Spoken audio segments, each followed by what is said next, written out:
Sometimes it's numbers and not words that tell the most compelling story. Last year, global spending on nuclear weapons rose 13% to more than $91 billion.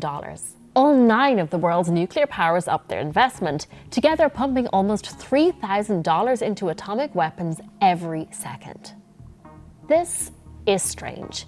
For decades, the number of nuclear weapons has been falling, a result of Cold War tensions easing. Now it looks like the nuclear arms race is heating up again. In this video, we're going to unpack the trend. First, we'll look at nuclear weapons from a business angle. Then we'll delve into the 3 big geopolitical developments that help explain this boom. Russia and the US are still by far the biggest owners of nuclear weapons, with more than 5,000 warheads each. But other powers are building up their stockpiles too. When it comes to spending, the US still leads the way, investing over $50 billion last year. China comes in second, we'll talk more about that later, and Russia is third. If you take a step back, these are crazy numbers, especially because nuclear weapons are never supposed to be used. That doesn't mean they aren't massive business though. In some countries, the US, UK, France and India, the nuclear weapons industry relies heavily on private companies, whereas in China, Russia, North Korea, Pakistan and Israel, government agencies are mainly responsible. From a purely corporate perspective, there's no shortage of opportunity. Nuclear weapons need to be produced, maintained and stored, and no one company does all of those things. Many defense companies are also publicly traded, meaning shareholders have a vested interest in the nuclear arms race heating up. And according to a report by the International Campaign to Abolish Nuclear Weapons, companies spend millions lobbying governments to invest in nuclear weapons every year. Okay, so that's what's been happening. The big question is why? The first thing to know is that defense budgets in general have risen because of the wars in Ukraine and Gaza. The conflict in Sudan has received less media coverage, but it's added to the feeling that the world is becoming increasingly insecure. Summing up this sentiment, UN Secretary General Antonio Guterres recently concluded that the world is becoming less safe by the day.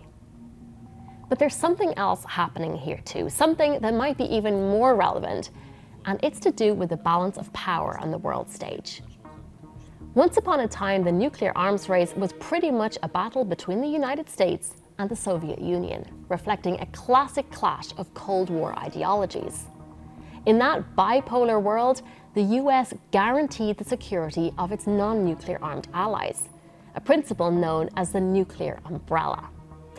As a result, countries like South Korea and Japan, as well as the entire NATO alliance, came to depend on America's nuclear arsenal. But that security guarantee is weakening for a number of reasons. Let's go through 3 of them. First of all, China has got a whole lot more powerful. It still doesn't have nearly as many nuclear weapons as the US or Russia, but the pace of development is fast.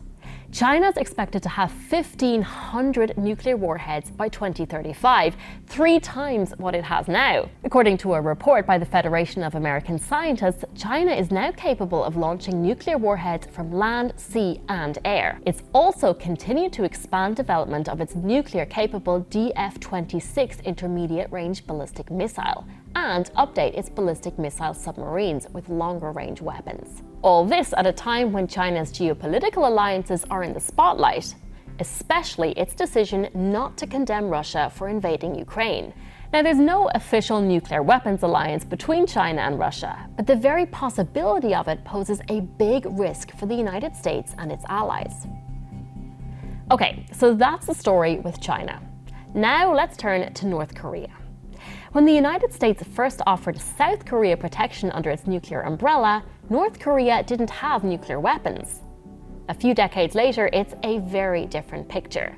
Accurate information about the country's nuclear capabilities is hard to come by, but it's thought to possess up to 1,500 kilograms of highly enriched uranium and 80 kilograms of plutonium.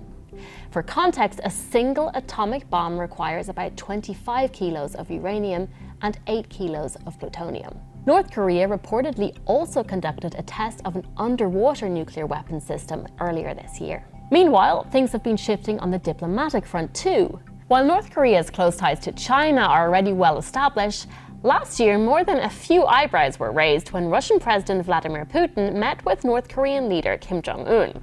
The idea of China, Russia, North Korea, and maybe even Iran aligned on military strategy has set off alarm bells, especially in South Korea.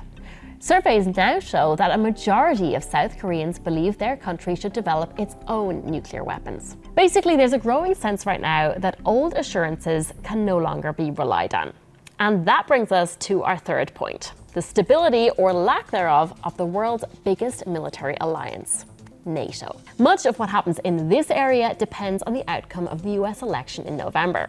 Donald Trump has long been critical of what he sees as America's outsized role in global defense.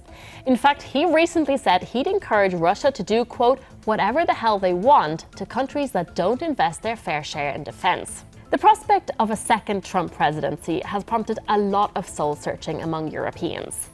Does America's nuclear umbrella still offer protection? And if it doesn't, what does that mean for nuclear-armed countries like France and the UK?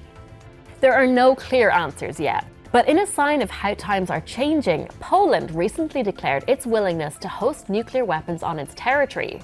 A sign perhaps that European countries are ready to play a bigger role in nuclear deterrence. Meanwhile, in another part of the world, India and Pakistan have been busy building up their nuclear weapons in an attempt to ward each other off further conflict.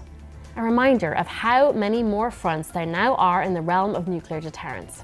We've mentioned a lot of numbers in this video, but there's one we need to make sure we never forget: 246,000. That's the number of people estimated to have died in the atomic bomb attacks on the Japanese cities of Hiroshima and Nagasaki. Today's weapons could have even more devastating consequences. Whether all this investment in nuclear weapons is making the world a safer place? Well, I'll let you decide.